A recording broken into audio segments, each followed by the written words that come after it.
Assalamualaikum warahmatullahi wabarakatuh. Haji Manudin belum lama ini menulis tentang diskusi yang ada di Kesultanan Banten kemarin. Dan hasilnya paling banyak dari kelompok Balawi sudah mereka blow up, sudah mereka framing dengan kesimpulannya bahwa diskusi yang ada di Kesultanan Banten itu adalah pihak Balawi yang mendapatkan kemenangan. Kalau istilah dalam pertandingan bola itu semifinal ya, itu mereka sudah skornya 10-0 buat Balawi. Nah, dalam tulisan Kiai Haji Manudin ini nanti akan saya cantumkan di link deskripsi. Jadi dalam hal ini saya tidak fokus kepada mengamati atau mengulas tentang hal-hal yang berkaitan dengan dalil, kitab, tafsir, dan segala macam yang itu dengan konteksnya mengenai ilmu pengetahuan tentang nasab, baik itu isinya, syariatnya, maupun para ulama-ulamanya yang mereka klaim. Tapi yang pengen kita soroti adalah cara mereka. Ini juga kami sudah beberapa hari yang lalu sudah mengkontak beberapa ahli tentang diskusi yang di Banten kemarin. Dan intinya kami mendapat informasi siapa sebenarnya si Wapi ini, siapa sebenarnya si Altos ini, siapa sebenarnya si Qurtubi ini, dan ada orang di belakangnya, siapa si Singa Aswaja ini. Jadi keempat orang yang kemarin hadir tidak mewakili sebagai sebuah institusi yang bernama RA, mewakili pribadi masing-masing. Kita sudah tahu semua siapa keempat orang ini. Nah, itu pun tidak akan kita bahas di sini karena itu menyangkut personal dan kita akan hindari konflik-konflik ini, polemik ini dengan menyudutkan atau lebih membahas tentang personal.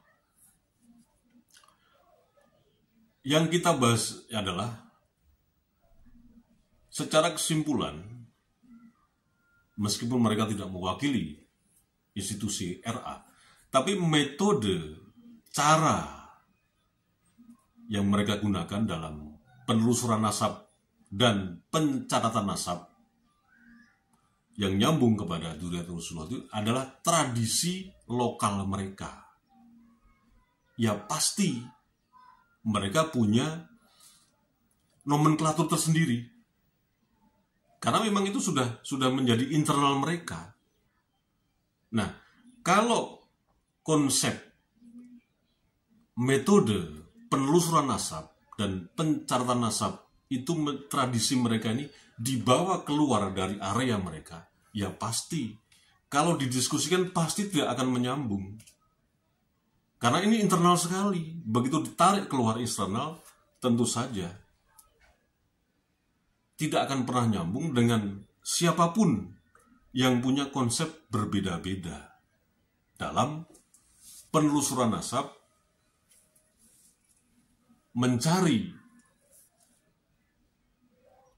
verifikasi yang terverifikasi gitu loh.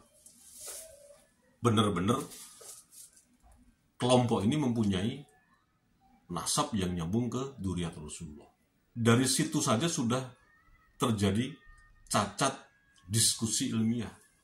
Bagaimana hasil yang mereka blow up sekarang ini, mereka framing segini sebagai kemenangan bahwa Ba'alawi itu memang benar-benar Dzurriyyat Rasulullah. Itu dari mana?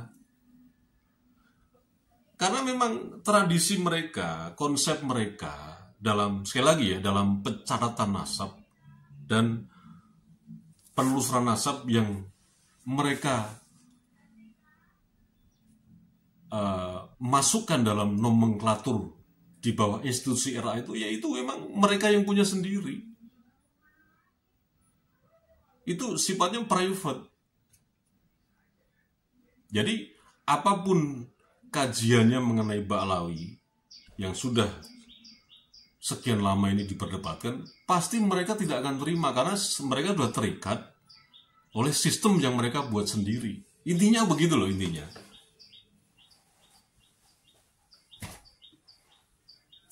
Karena selama ini memang tidak pernah dipublish.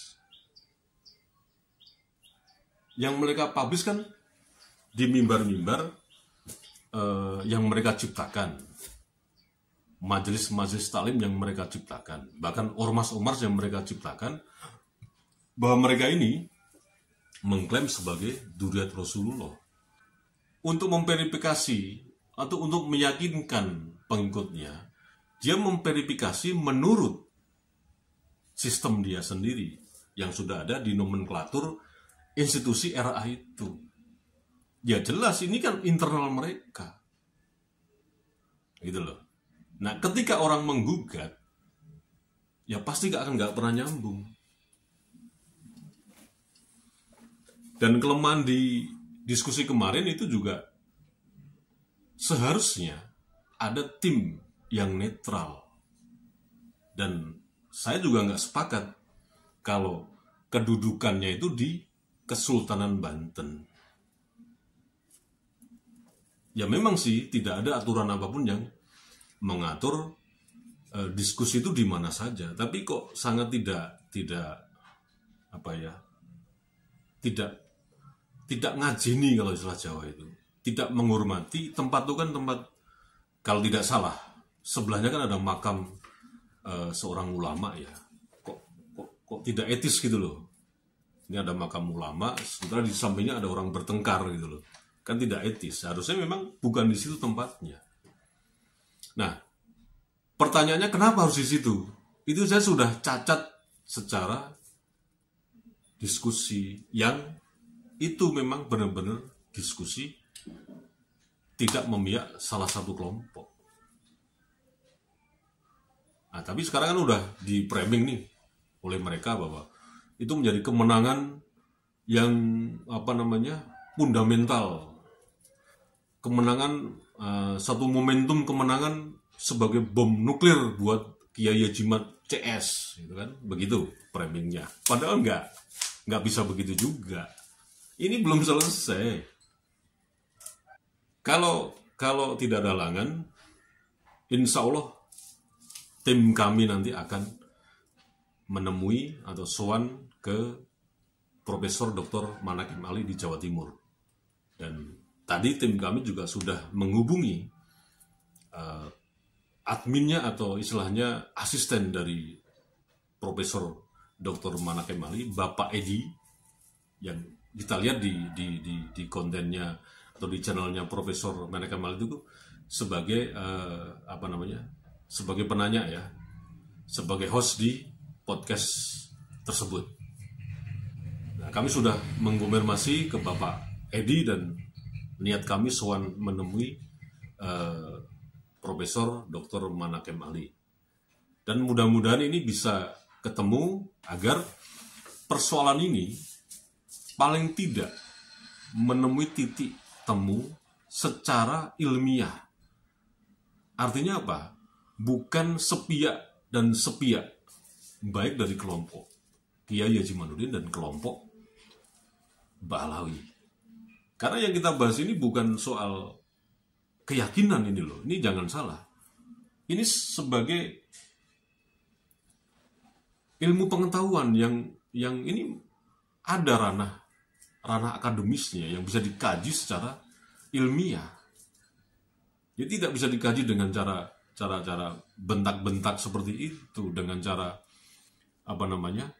kayak pertandingan MMA, nggak bisa.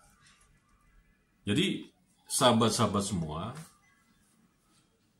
yang memang satu visi dengan Kiai Haji Manudin, ya ikuti terus bagaimana perjalanan polemik ini yang jelas-jelas harus diselesaikan secara ilmiah. Tidak bisa dengan cara-cara yang seperti di Kesultanan Banten. Dan kalau bertanya, loh, yang di UIN bagaimana? Itu kan sama saja. Nah, seharusnya kalau kemarin RA datang ke UIN, ya diskusinya nggak seperti itu. Waalaikumsalam warahmatullahi wabarakatuh.